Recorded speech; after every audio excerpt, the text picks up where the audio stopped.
Anne-Sophie Robineau a 28 ans. Il y a 4 ans, on lui découvre un sarcome des Ewing, un cancer des os. Aujourd'hui, elle est en rémission, elle travaille, elle a plein de projets. Mais parce qu'elle a été malade, impossible pour elle de faire un prêt dans des conditions normales avant l'âge de 40 ans, de penser même à acheter un appartement. Il faudra que j'attende 40 ans, c'est-à-dire 15 ans après ma rémission, pour pouvoir demander un prêt et, entre guillemets, comme tout le monde, pouvoir obtenir un prêt sans surprime. Si aujourd'hui je me présente à la banque, je vais être surprimée et je sais que les surprimes peuvent monter jusqu'à 300%. Anne-Sophie devra attendre 15 ans contre 20 ans auparavant pour ne plus avoir à déclarer sa maladie.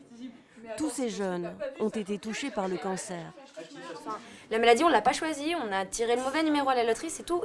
Et du coup, qu'il y ait cette double peine qui soit encore là 10 ans, 15 ans après, c'est ça. Tu peux pas emprunter quand t'es étudiant ou que tu veux faire une bonne école, tu peux pas. Le droit à l'oubli, c'était une promesse de François Hollande. Ils attendaient tous beaucoup plus du nouvel accord passé entre l'État et les assureurs. On est jeunes, on a envie d'emprunter maintenant, on a envie de faire notre vie maintenant et c'est pas dans 15 ans qu'on veut commencer notre vie, surtout quand on passe par des épreuves comme ça. On a juste une envie, c'est de dévorer la vie, quoi. Quand on sort de la maladie, quand on a réussi à la vaincre, on a une sorte d'élan et quand on recoupe l'air sous les pieds comme ça, c'est vrai que c'est difficile à vivre.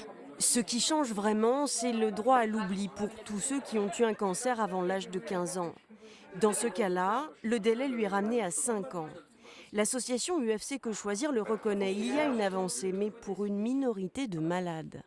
Oui, il va y avoir un léger mieux, il y a une timide avancée, mais c'est une part infime de la population concernée. Vous avez plus de 300 000 personnes qui vont à nouveau souffrir d'un accès bien faible au crédit avec les nouvelles conventions.